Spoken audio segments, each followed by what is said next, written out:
أعوذ بالله من الشيطان الرجيم بسم الله الرحمن الرحيم واللاتي يأتين الفاحشة من نسائكم فاستشهدوا عليهن أربعة منكم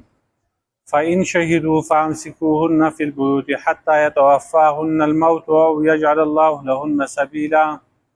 واللذان يأتيانها منكم فعازوهما فإن تابا وأصلحا فأعرضوا عنهما إن الله كان توابا رحيما او هغه زنانه چې راشي به حیايي او بدکارۍ ته ستاسو د زنانو نه فاستشهدوا گواهان ونسي عليهن پاغو باندې اربعه منکما سلور ستاسونا فإن شهدوا کچتاو گواهیو کی فامسكوهن نو دوی ساری کوي فی البیوت په کورونو کې حتی يتوفاهن الموت تر دې چې وفات کی دوی لره مرګ او یجعل الله لهن سبیلا یا وګرځي الله پاک د دوی لپاره لار واللذان یاتیانها منکم آغا دو کسان چې راشي دي به حیات منکم ساسنا فعزوهما نو تکلیف ورکړي دوی ته سزا ورکړي دوی ته فإن تابا چې دو توبه واصلح عمل خپل ټیک کو فاعرضوا عنهما نو مخواړوي دونه ان الله کان توابا رحیما یقینا الله پاک دې توبه قبلون کې مهربانه رابط د مخکې سردار چې مخکې آیاتونو کې دا حکم و چې د زنانو سره حسن سلوک کوي نو اوس په دې آیاتونو کې زنانو ته په بدکارۍ باندې د سزا ورکولو حکم دی او دا په حقیقت کې د هغو سره حسن سلوک دی ځکه چې هغو ته کله سزا میلاو شي نو د آخرت د سزا نه به هغو بچ شي دویم رابط دا دی چې د زنانو سره حسن سلوک معنی دا نه ده چې هغوی د بې حیایۍ لپاره ازادې پرېښودی شي دریم دا دی چې د شریعت په احکامو کې اعتدال دی افراط او تفرید پکې نشته نو ښځې به بالکل چې کوم دی د خپل حق نه محرومه کوي هم نه او بالکل به ازادې هم دوی نه پرېږدي نو دلته د بدکارۍ چې کوم دی هغه تذکره ده چې کومې زنانه بدکاري وکړي نو په هغوی باندې ګواهان ونسئ څلور ګواهانه نو که دغه ګواهانو په دوی باندې ګواهي وکړه چې موږ دوی لیدلي دي په بدکارۍ باندې نو بیا دوی ساري کوي په کورونو کې تر دې چې مرګ دوی لره وفات کړي یا الله پاک د دوی لپاره څه لار مقرر کړي د فاحشې بدکارۍ نه مراد چې کوم دی هغه زنا ده چې کله زنانه بدکاري وکړي زنا وکړي نو څلور ګواهان په هغوی باندې ونسئ چې هغه به سړي او د مسلمانانو نه به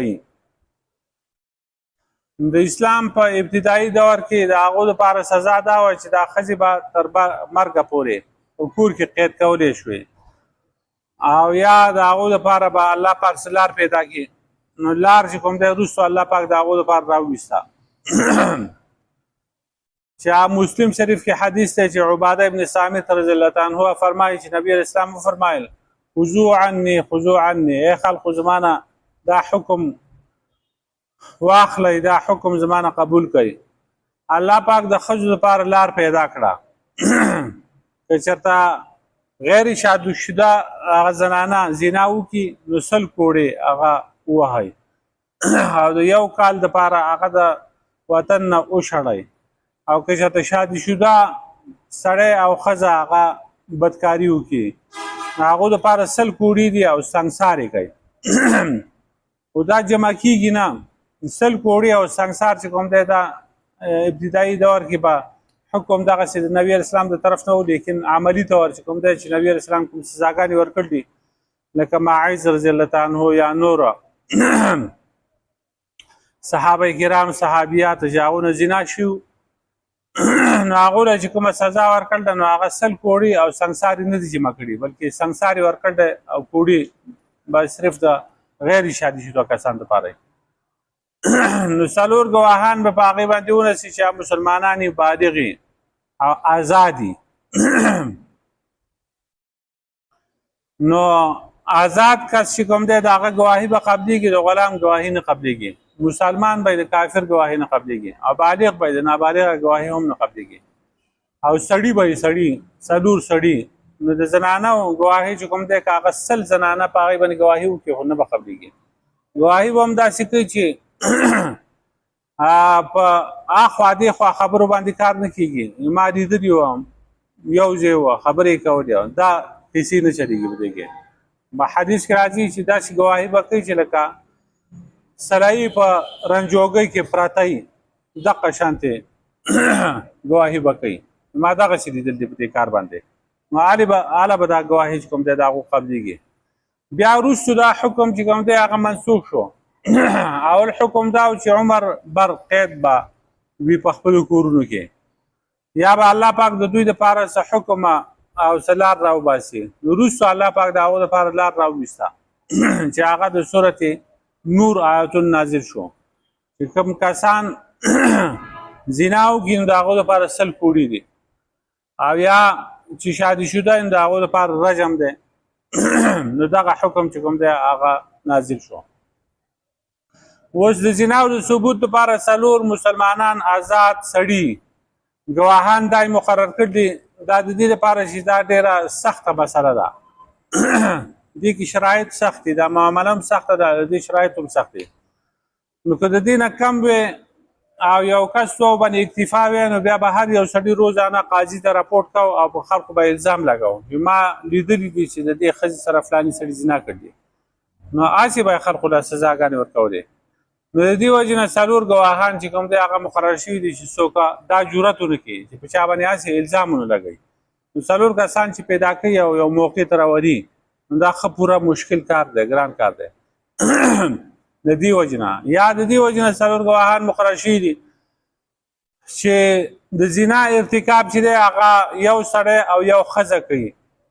او د هر کس لپاره 2 ګواهان پکار دي. نو دلته چونکې په دې ګناه کې 2 کسان ملوث دي نو د هر یو سړي لپاره 2 ګواهان شو، 4 ګواهان په هغې کې پکار دي.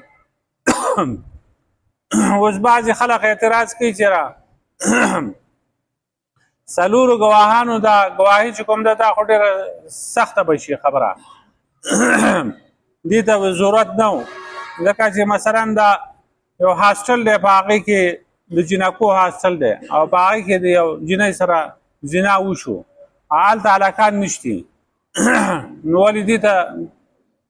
دې کسانو ته به هغه سزا نه میلاویږي؟ نو د هغې جواب دا دی چې سزا هله میلاویږي چې قانوني تقاضې چې کوم دی پوره شي. اوس که چېرته په ځنګل کې یو سړی هغه مړ پروت وي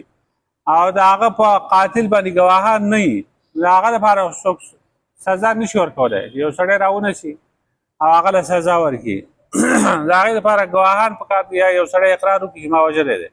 نو هله به بیا سزا ورکولی کېږي. هسې خو دغه سزا نه ورکولی کېږي. د دې لپاره تعذیر شته. که دغه شانتې معامله پېښه شوه نو تعذیر چې کوم دی هغه به ورکولی شي او دغسې سزا نشته، د رجم وغیره سزا په هغې کې نشته. دویم دا دی چې اوس یو زنانه ده هغه په چا باندې راپورټ وکړي چې یاره دې سړي زما سره هغه زنا کړي دي، د قاضي په عدالت کې دا پیش شي. نو کله چې یو زنانه باندې څوک تهمت ولګوي نو په هغې کې که 4 ګواهان نه وي نو بیا د هغه کسان دپاره چې یو کس مثلا هغه تهمت ولګوي نو په هغه باندې حد قذف ته 80 کوړي به ورکوي. نو اوس دلته هم دې ښځې چې کوم دی هغه په چا باندې الزام ولګوي چې دې سړي زما سره زنا کړی دی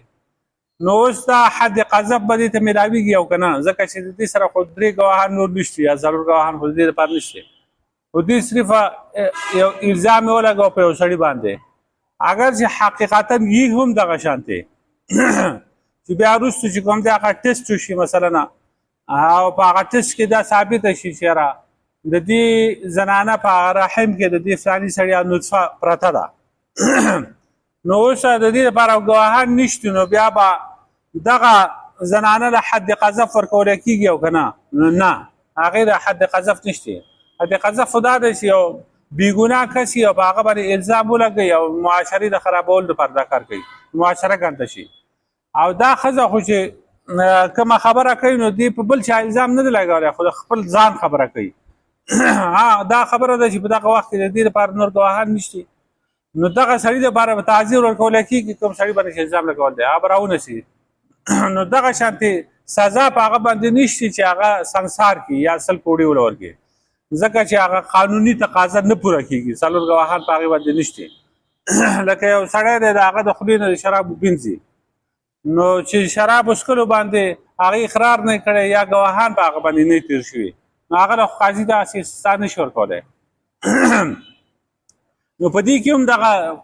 هغه حد چې دی هغه حد به نه جاري کېږي او تعذیر چې دی یعنې سزا څه نه څه سزا چې کوم دی قاضي د خپل طرف نه هغه ورکولی شي او ښځه چې ده نو په هغې باندې حد قذف نشتی د الزام هغه حد په دې باندې نشتی واللذان یاتیانها او هغه 2 کسانه چې راشي دی بحیایې ته واللذان یاتیانها هغه 2 کسان چې راشي هغه بحیایې ته منکم ستاسو نه فعظوهما نو هغو ته سزا ورکوي تکلیف ورکوي که چېرته توبه وباسي دوی او خپل عمل ټیک کړي فاعرضوا عنهما نو مه خواړوئ د دونه ان الله کان توابا رحیما یقینا الله پاک دی توبه قبلونکی مهربانه نو په دې کې مختلف تفاسیر دی د دې نه مراد چې کوم دی هغه سړی او هغه ښځه دی چې هغه غیر شادي شده یي او مخکې آیات کې هغه کسان بیان شو چې هغه شادي شده سړی او شادي شده ښځه یا د دې نه مراد چې کوم دی هغه 2 کسان دي 2 سړي چې هغو دې بحیایې ته راشي یعنې لواطت وکړي د لواطت کار وکړي نو هغو ته تکلیف ورکوي سزا ور ورکوي که توبه وویسته نو بیا دې مه خواړوئ نو لواطت چې کوم دی دا بالاجماع حرام کار دی او په دې باره کې چې کوم دی هغه د قرآن آیتونه دي او دغه شانتې احادیثو کې هم د دې مذمت بیان شوی دی او د دې سزا هم سخته ده قرآن کې راځي ولوطا اذ قال لقومه اتأتون الفاحشة ما سبقكم بها من احد من العالمين انكم لتأتون الرجال شهوة من دون النساء بل انتم قوم مسرفون او یاد که لوط علیه السلام کله چې هغه خپل قوم ته ووی چې تاسو راځئ بحیایۍ ته چې په دې باندې مخکېوالی نه دی کړی یو کس د مخلوق نه د دې نه مخکې دا بدفعلي چا نه ده کړې دا اولني خلق یې تاسو چې دا کار شروع کړی دی تاسو راځئ سړو ته په شهوت سره نه ښځو ته بل انتم قوم مسرفون بلکې تاسو قوم اسراف کوونکي بل ځای بیا الله فرمایي دا سورة اعراف دی سورة نمل کې بیا الله فرمایي ولوطا اذ قال لقومه اتأتون الفاحشة وانتم تبصرون او یاد که لوط علیه السلام کله چې هغه خپل قوم ته ووي اتأتون الفاحشة آیا تاسو راځئ بحیایۍ ته وانتم تبصرون حال دا چې تاسو ګورئ او هوښیاران یې پوهېږئ انکم لتأتون الرجال شهوة من دون النساء آیا تاسو راځئ سړو ته په شهوت سره نه ښځو ته بل انتم قوم تجهلون بلکې تاسو یو قوم جاهل بیا سورة نمل کې بل آیت راځي وامطرنا علیهم مطرا فساء مطر المنذرین او موږ راوورو د لوط علیه السلام په قوم باندې راوورول موږ په هغوی باندې ګټې د ګټو بارانه فساء مطر المنذرین نو ډېر ناکاره هغه بارانو د یرولی شو چاته چې یره ورکړی شو بیا سورة هود کې فرمایي فلما جاء امرنا جعلنا عالیها سافلها وامطرنا عليها حجارة من سجیل منضود مسومة عند ربك وما هي من الظالمين ببعيده هر کله چې زمونږ امر راغی عذاب راغی نو موږ لپاسه طرف د دې ښارونو وګرځو لاندې وامطرنا عليها حجارة او موږ راوورولې په هغو باندې ګټې من سجیل د پخو خاورو نه منضود چې لاندې باندې وي مسومة او هغه نشاندارې وي د هر سړي نوم پرې کړی شوی عند ربک ستا د رب په نس باندې وما هي من الظالمین ببعید او نه دی دا کار د ظالمان نه دی دا عذاب د ظالمان لري نو هغو له الله پاک دغه سزا ورکړوه چې دا ښارونه چې کوم دی 15 ښارونه هغه بر اسمان ته ورسول او د هغه بانګیانو بانګونه چې کوم دی بر په اسمان کې فرشتو واورېده او بیا الټه راخلاص شوه نو دغسې عذاب ورته وکړی شو نو احادیثو آثارو کې هم دې باره کې احادیث راغلي جابر رضی الله عنه فرمایي چې نبي علیه السلام وفرمایل چې ما ته په خپل امت باندې د ټول نه زیاته یره چې کوم ده هغه د قوم لوط عمل ده چې هغه سړي د سړو سره بدکاري کوي ابو داود کې حدیث دی ابن عباس رضی الله عنه فرمایي چې نبي علیه السلام وفرمایل چې کوم سړی هغه د قوم لوط عمل کوي او تاسو ولیده نو فاعل او مفعول دواړه قتل کوي او ترمذی کې چې کوم دی حاکم کې حدیث دی بریده رضی الله عنه فرمایي چې نبی اسلام فرمایلی دي چې کوم خلق عهد شکنی کوي عهد ماتي وعدي لوزونه ماتي نو په هغه کې به قتل عام شي کوم خلق چې هغه به حیايي خوري نو الله پاک په هغه باندې مرګونه مسلط کړي کوم خلق چې زکات نه ورکوي نو الله پاک به هغه نه باران چې کوم دی هغه منع کړي کوم خلق چې به حیايي پیراوي نو الله پاک به هغه باندې ناګهاني مرګ راوړي او بل حدیث راځي طبرانی حدیث ده ابو هريره عنه فرمایي چې نبی اسلام فرمایل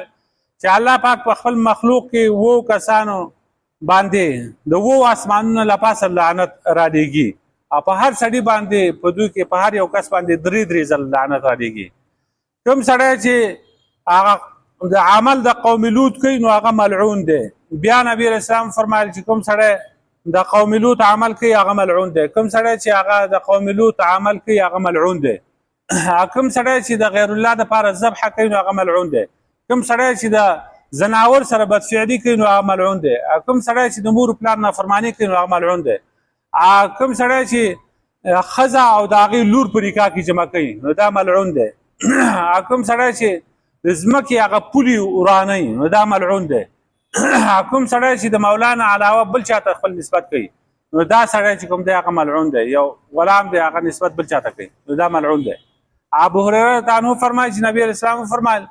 چې څلور کسان چې دی هغه د الله په غضب کې سحر کوي او د الله په غضب کې هغه ماښام کوي نو ابو هريره عنه تاسو کوي د الله رسول صلی الله علیه وسلم څوک دي نو نبی اسلام فرمایل چې دا هغه سړی دی چې د ښځې سره مشابهت کوي او هغه ښځې دي چې هغه د سړو سره مشابهت کوي هغه سړی چې هغه د زناور سره بدفعلي کوي هغه سړی چې هغه د سړي سره بدفعلي کوي نو د دې سزا څه ده نو د ابو بکر صدیق رضی الله عنه یو ځل خالد بن ولید رضی الله عنه هغه ډېګره یو طرف ته نو هغه د عربو یو قبیلې ته لاړ نو هلته داسې یو کس بیا موند چې هغه به د سړو سره بدفعلي کوله نو هغه ابو بکر صدیق رضی الله عنه ته سوال جواب راولېږله چې داسې یو سړی دی هغه دا کار کوي نبی علیہ السلام صحابه کرام د ابو بکر صدیق رضی الله عنه د نبی علیہ السلام صحابه کرام هغه راجمع کړه او د هغو سره مشوره وکړه نو علي رضی الله عنه ته وویل چې تاسو ته پته ده چې دا ډېر سخت ګناه دی او یو امت چې کوم دی دې ګناه کې مبتلا و نو هغو له چې کومه سزا الله پاک ورکړله هغه تاسو معلومه ده د لوط علیه السلام قوم له چې کومه سزا الله پاک ورکړه نو زما رای دا ده چې دا کس وسېزلی شي دی دې وسېزلی شي نو په دې باندې صحابه کرامو اتفاق وکړو نو بیا ابوبکر صدیق رضی الله عنه حکم وکړو چې دا سړی دې وسېزلی شي خو بل بخاري کې یو روایت دی د عکرمه نه روایت دی چې علي رضی الله عنه د زندیق قان کسان هغه راوستی شو نو هغه د سوانې حکم وکړو چې دا دې وسېزلی شي نو عبدالله بن عباس رضی الله عنه ته دا خبر ورسېدو نو هغه وی که زه وی نو ما به دوله سزا د اور نه ورکړې ځکه چې نبي علیه السلام د اور د سزا نه خلق منع کړلی چې د اور سزا چې کوم دی لا يعذب بالنار الا رب النار عذاب نشي ورکولی په اور باندې مګر رب د اوره دا په آخرت کې الله پاک دا اور پیدا کړی دوزخه په هغې کې الله پاک سزا ورکوي او په دنیا کې دا سزا به څوک نه ورکوي به هر حال خدا ډېر سخت عمل دی نو د دې وجې نه د دې لپاره تعذیر دی حد نشته د نورو ائمه او ثلاثه په نسبت باندې دا نور درې امامان چې کوم دي امام مالک صاحب امام احمد ابن حنبل امام شافعي صاحب په نسبت باندې د دې لپاره سزا حد دی حد مطلب دا دی چې کومه سزا د زنا او د هغه سزا به د ده دپاره وي د هغه دپاره سزا چې دا چې شادي شده سړی او شادي شده ښځه دا زنا وکړي نو د هغو دپاره سنګسار دی په ګټو به یې مړ کوي او که غیر شادي شده د هغو دپاره کوړي دي نو هم دغه سزا د دې کسانو دپاره ده که شادي شده نو بیا سنګسار دی او که غیر شادي شده نو بیا چې کوم دی هغه کوړي سل کوړي به وهلی کېږي البته که چېرته دا دغه پکې مفعول پکې نابالغ و بالغ نه و نو هغه له به تعذیر ورکوي په هغه باندې حد نشته د امامانو په نسبت باندې او د احنافو په نسبت چې کوم دی هغه تعذیر دی د تعذیر مطلب دا نه دی چې د ده په دې سزا کې تخفیف راشي بلکې دا د تغلیظ دپاره دا سزا ښه سخته شي د سخوالي دپاره ځکه چې په اور باندې یو سړی سیزي دا سخته سزا ده او کمه نه ده نو په اور سیزل دي یا دیوال چې کوم دی د هغې د لاندې به کښېنئ لا پاسه نه به دیوال را ورغړی یا به د غره نه چې کوم دی را ورغړی یا به په ګټو باندې وولي او یا چې کوم دی که دوباره دغه عمل کوي نو سیاستاً دی قتلولی هم شي دا نور امامان وایي چې قتل چې کوم دی هغه په هغې کې د امام شافعي صاحب چې کوم دی هغه دوه رایې دي چې یا به سنګسار کوي او یا به په توره باندې قتلوي او امام صاحب وایي چې سیاستاً چې کوم دی دغه سړی چې دا عمل کوي هغه د هغه دپاره قتل هم روا دی چې هغه قتل کړی شي بهرحال دغه سزاګانې د دې دپاره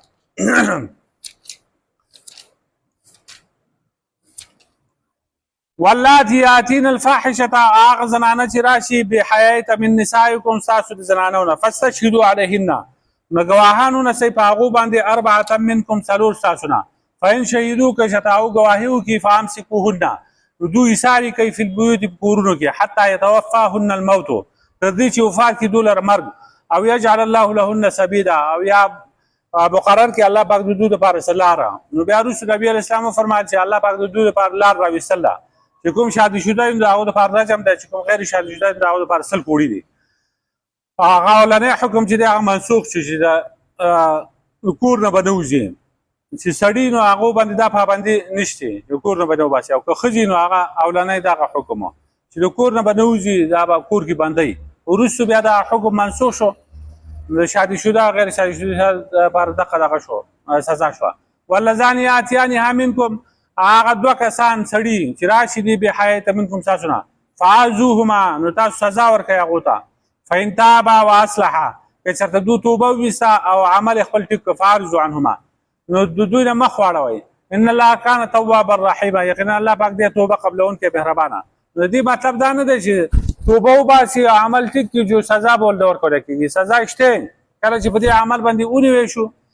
نو بیا به ورله سزا ورکوي سزا یې دغه ده د امام صاحب په نسبت باندې ډېرې سختې سزاګانې دي یا به اور کې سیزي یا به د غره نه رارغړی یا به دیوال پرې رانړی دا یې سزاګانې دي دا مطلب نه دی چې سزا پرې نشته چې توبه یې وویسته جو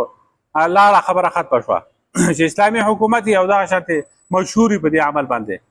نو بیا به او ګواهان او دا پرې دغه شو هغه پیش کړی شو نو بیا به پرېږدي نو قاضي به بیا نه پرېږدي سزا به ورکوي ربنا ظلمنا انفسنا وان لم تغفر